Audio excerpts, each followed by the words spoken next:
Welcome. You know, in life we all meet somebody who is probably suicidal.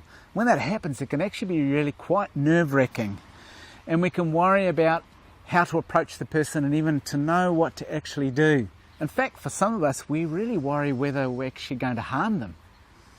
So what we've done is we've made a comprehensive guide to overview suicide, to look at risk factors, to look at some of the legal requirements in New Zealand, and to give you a bit of insight on what to do in your first response. Then we're going to show you what it might look like to have an interview with someone who is low risk, medium risk or high risk. I think there's a particularly talented redhead actor doing that. I guess that might be you. Yeah, maybe.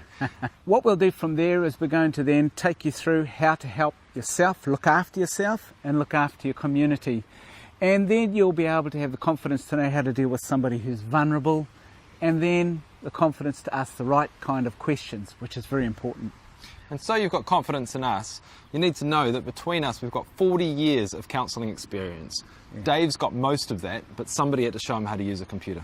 Sure. Joel, in comparison, is a bit of the baby in the situation, but he's still got 10 years of experience, and especially in the area of leadership training, counselling and helping. So join us on the journey, we're going to have a bit of fun. I've left some of the bloopers in. Serious? Yeah, well, have some laughs at our expense, and we'll see you on the inside. Okay, see ya.